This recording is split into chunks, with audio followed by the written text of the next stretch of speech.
wabarakatuh.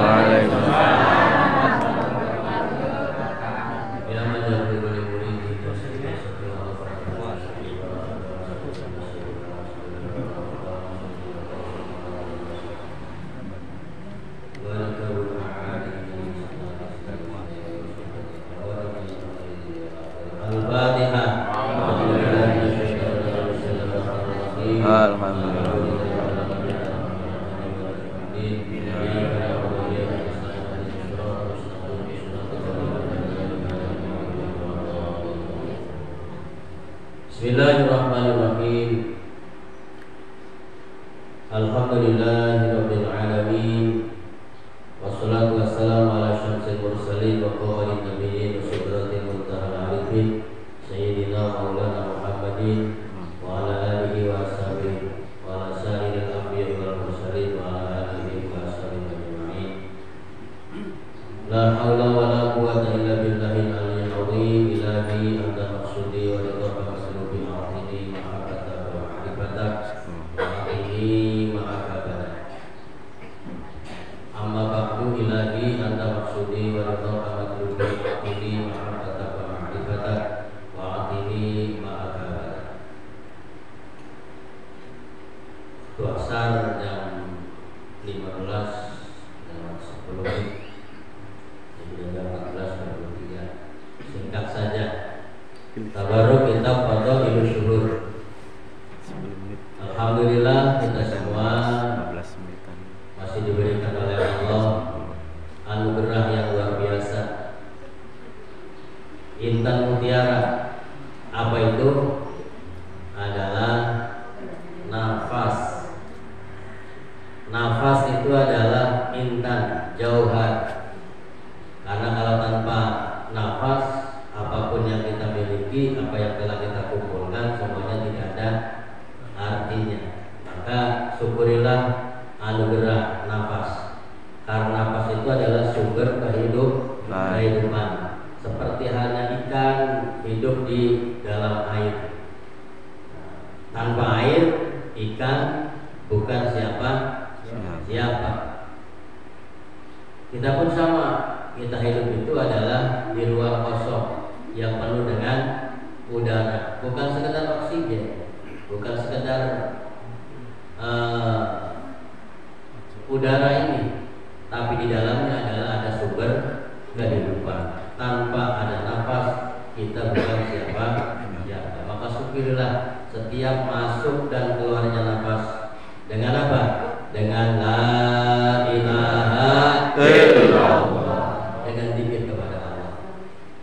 Bulan Muharram kita masuk di dalam tahun baru Islam 1447 Hijriah. Berarti jatah umur kita semakin kurang atau nambah? Kalau sudah berganti hari, berganti jam, berganti menit, berganti detik, berarti sedikit demi sedikit usia kita semakin, jatah hidup di dunia ini semakin berkurang. Maka pergunakanlah sisa umur kita, sisa nafas kita yang masih Allah berikan. Entah sampai berapa kali keluar masuknya nafas. Harus kita, maka kita bersyukur, berbahagia, bersyukur kepada Allah Subhanahu Wa Taala, berterima kasih kepada guru kita Pak Sahabat Abah Aos yang telah memberikan amalan, yang dengan amalan itu alat untuk kita bersyukur kepada Allah. Siapa yang bersyukur pasti akan mendapatkan tambah. Bulan Muharram. Muharram terdiri daripada 4 huruf, mim, ha, ra, dan mim. Mim yang pertama adalah mujahadatul nafs. Saya baca saja tabaraka. Bismillahirrahmanirrahim. Qala radhiyallahu anhu al-faslul awwal fi syahril Muharram.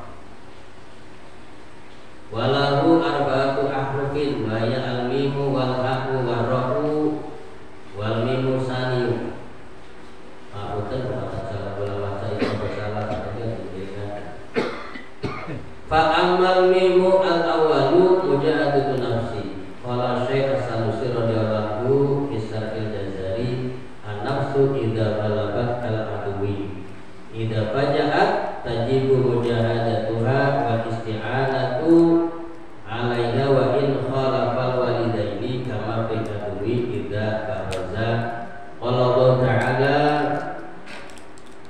Wa man jahada fa inna ma yujahidu li nafsihi.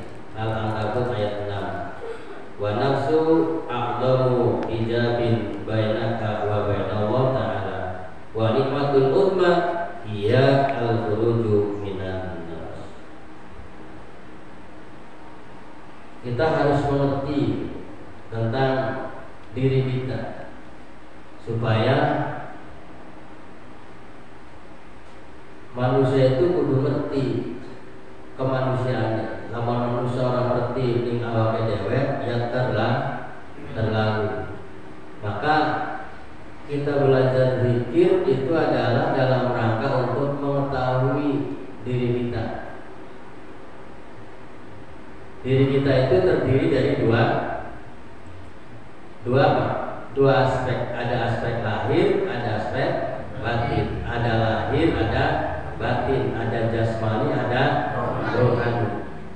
Ini perlu ngerti ini secara global. Karena kita terdiri dari dua hal, jasmani dan rohani. Kalau jasmani itu terbuat, tersusun, tercipta Allah jadikan melalui proses yang panjang sampai menjadi manusia, diproses oleh Allah menjadi adalah dari nutfah, dari saripati tanah, dari tanaman, dari segala macam itu menjadi manusia. Kemudian rohani itu adalah ruh itu dari dicipta, bukan diciptakan, tapi ditiupkan oleh Allah.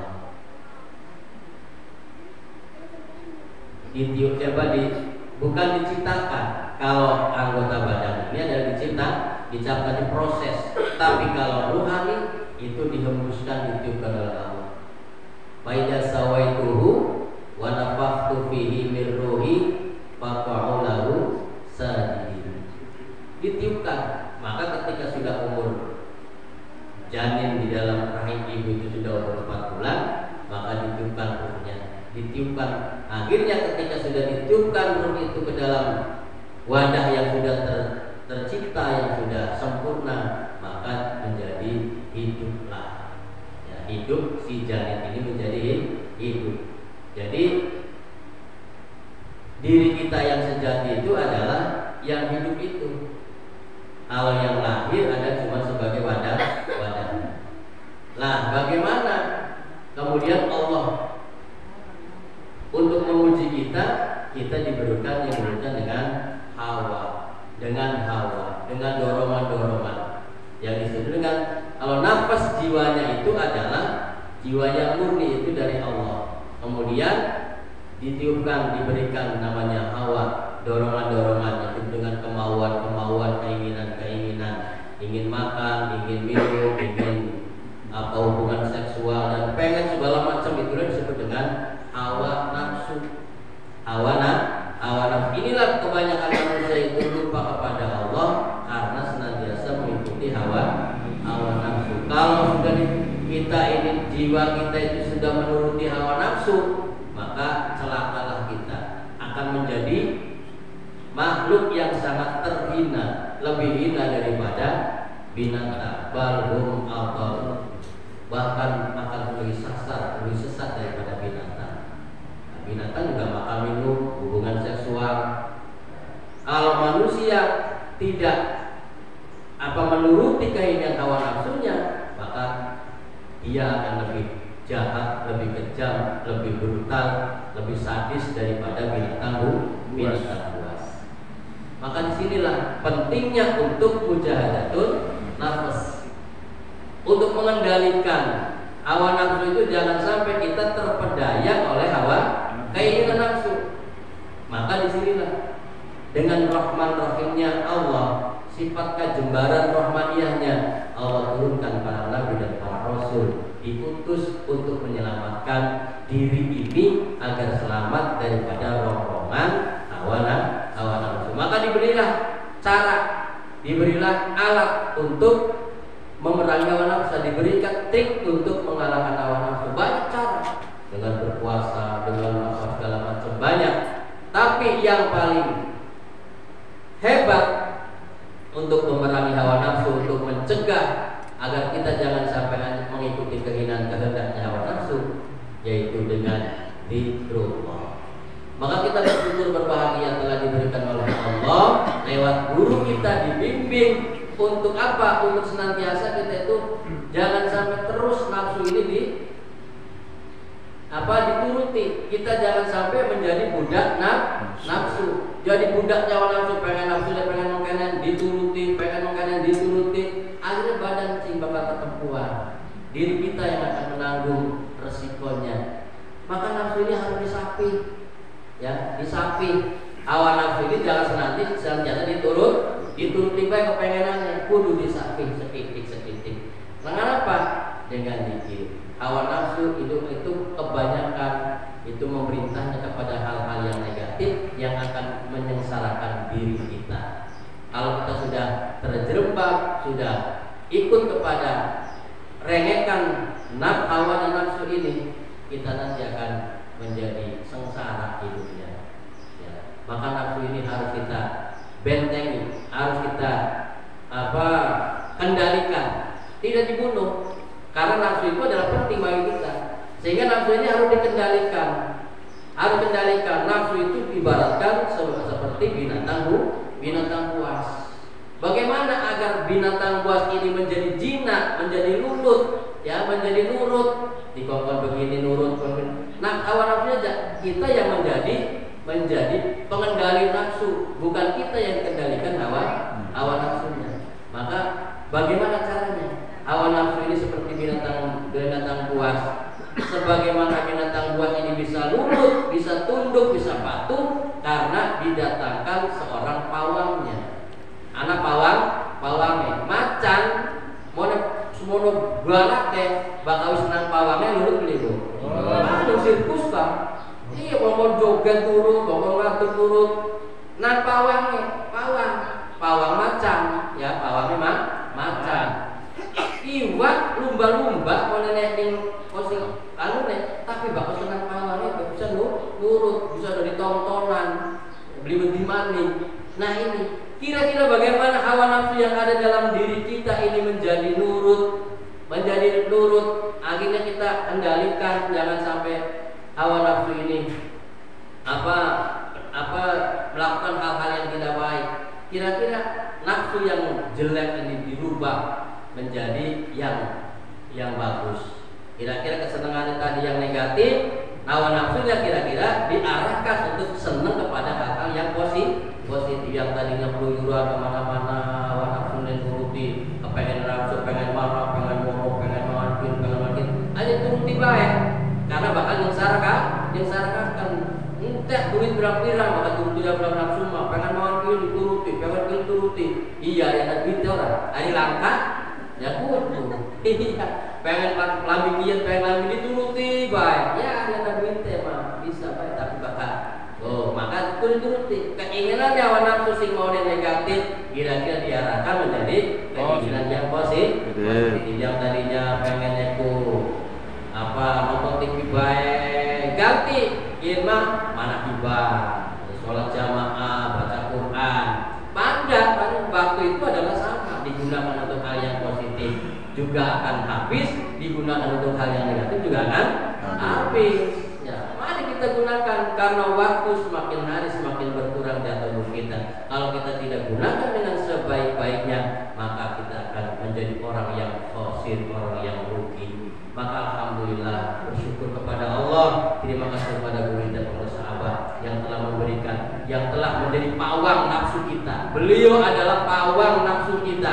Kita mau ke sini, kata Abah jangan diturutin. Maka diberikan amalia. Kalau orang sekolah itu diberikan kurikulum, diberikan jadwal latihan. Dari maghrib sampai isya diberikan latihan. Ini daripada nonton TV, dari maghrib jamaah, kemudian zikir, kemudian khotaman sampai isya. Terus begitu. Kalau sudah biasa, awalnya terpaksa, tapi ketika sudah dibiasakan, dibimbing oleh Syekh Mursyid yang masih hidup, maka akan menjadi biasa.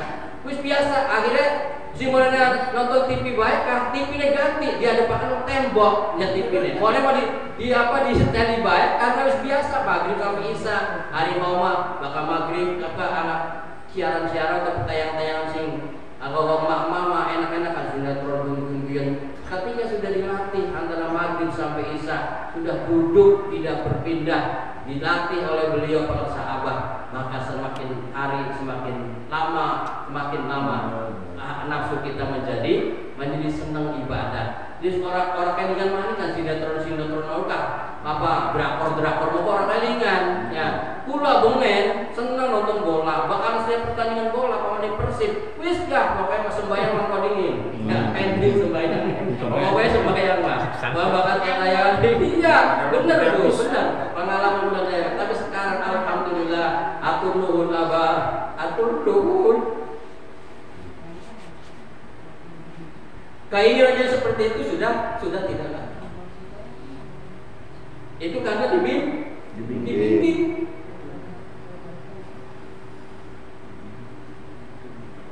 Maka kita harus bersyukur pada ayo kita sama-sama gunakan waktu yang tersisa ini agar menjadi waktu yang lebih bermanfaat. Tahun baru Hijriah adalah momentum dari titik tolak kita untuk merubah diri kita. Kalau bukan diri kita sendiri, mau siapa yang merubah diri kita? Kalau tidak sekarang, kapan-kapan lagi? Karena waktu semakin hari semakin berkurang jatah umur kita. Semoga pada hari ini di momentum Jumat tahun baru Islam 1 Muharram 1447 kita semua diberikan kebaikan-kebaikan. Sebenarnya umur kita masih diberikan kepanjangan, maka